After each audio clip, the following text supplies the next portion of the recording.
un quart d'heure.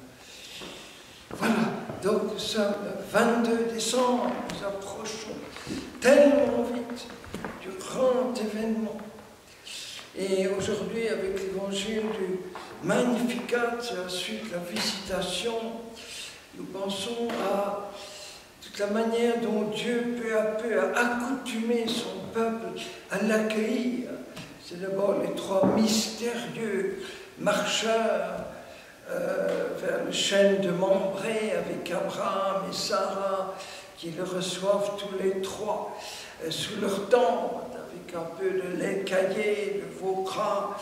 C'est déjà les trois qui cherchent à être accueillis. Ça va être la fameuse tente du rendez-vous tout au long des années au désert, quand Moïse y entre et qu'il en ressort, il est transfiguré, on ne peut même pas le fixer du regard, avec le feu qui brûle non-stop et qui représente la Shekhinah, qui représente la gloire de Dieu, manifestant sa présence au milieu de nous, la Shekhinah.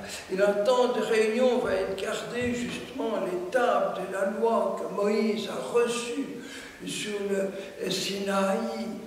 Et quand la nuée s'élève au-dessus, on passe à l'étape suivante. Dès qu'il s'arrête, on s'arrête. Et la nuit, c'est une nuée lumineuse. Lisez les derniers versets du chapitre 40 de l'Exode.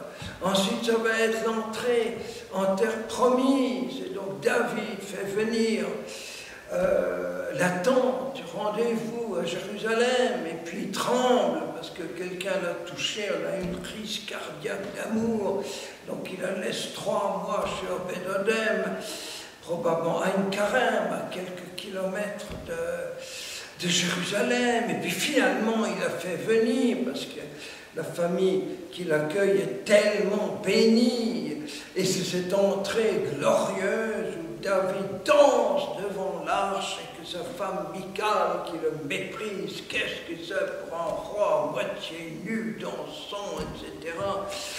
Et puis ça va être la construction du temple. Alors David veut le construire, mais le Seigneur, par le prophète Nathan, lui dit non, c'est pas toi qui vas construire un temple, c'est moi qui vais te construire une maison dans ta famille, comme on parle des maisons royales, n'est-ce pas, les maisons impériales. Je vais te construire une maison dans ta famille.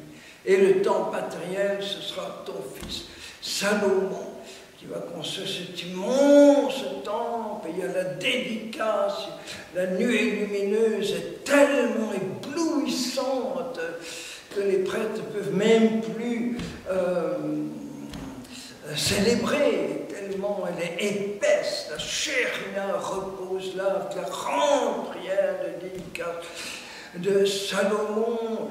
Et puis ça va être l'exil terrible, le temple détruit, Jérusalem vidée. Et alors Ézéchiel voit la Shekhinah qui se lève au-dessus du temple avant que tout soit détruit. Et où est-ce qu'elle va, la Shekhinah? Où est-ce qu'elle va? Très loin, au bord du fleuve de Kébar, à Babylone. Elle vient habiter, demeurer avec les réfugiés, les exilés, avec les migrants, avec son peuple. Ensuite, le retour d'exil, la reconstruction, nouvelle dédicace du temple, dans une telle joie. Les anciens pleurent parce que ce n'est rien comparé à l'ancien temple qu'ils ont connu. Les jeunes sont débordants de joie, on entend la joie de Jérusalem jusqu'au loin, etc. Et puis un beau jour, dans ce minuscule bled de Nazareth, qu'est-ce qui se passe? L'ambassadeur de Dieu qui vient dire à Marie, tu es le nouveau temple. L'Esprit Saint, la Shekhinah viendra sur toi, te prendra sous son nom. La tente du rendez-vous, c'est toi.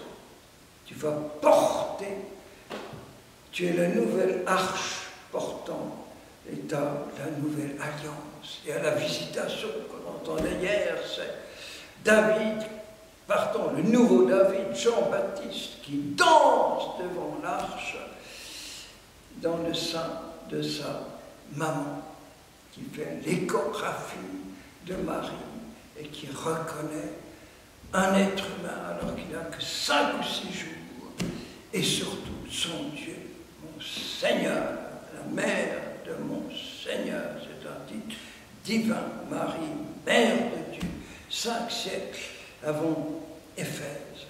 Et c'est comme ça que la Shérina repose en Marie. Et quand Jésus dira « Détruisez ce temple, je le rebâtirai en 3 jours », il parlait de son corps.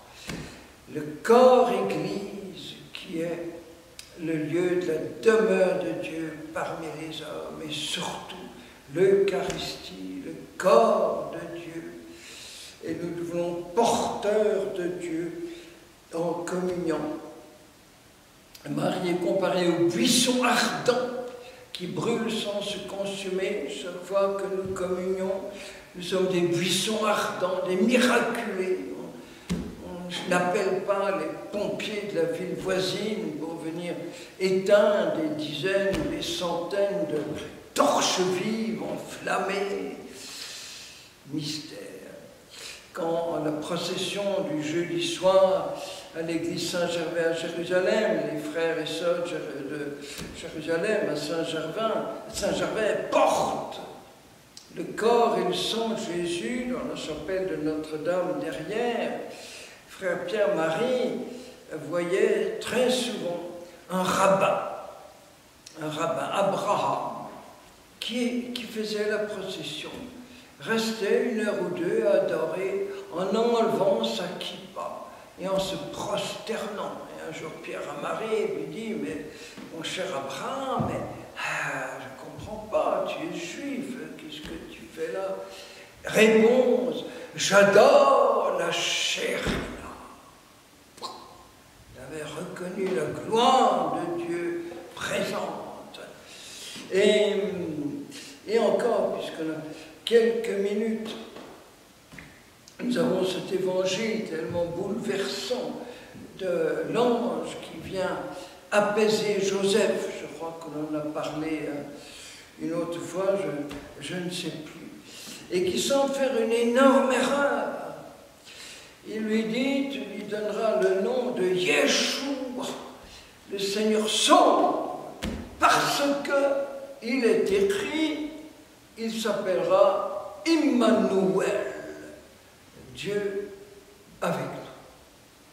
On va même dire plus, Dieu au-dedans de nous. Alors, c'est contradictoire, c'est-à-dire qu'Emmanuel est appelé Yeshua.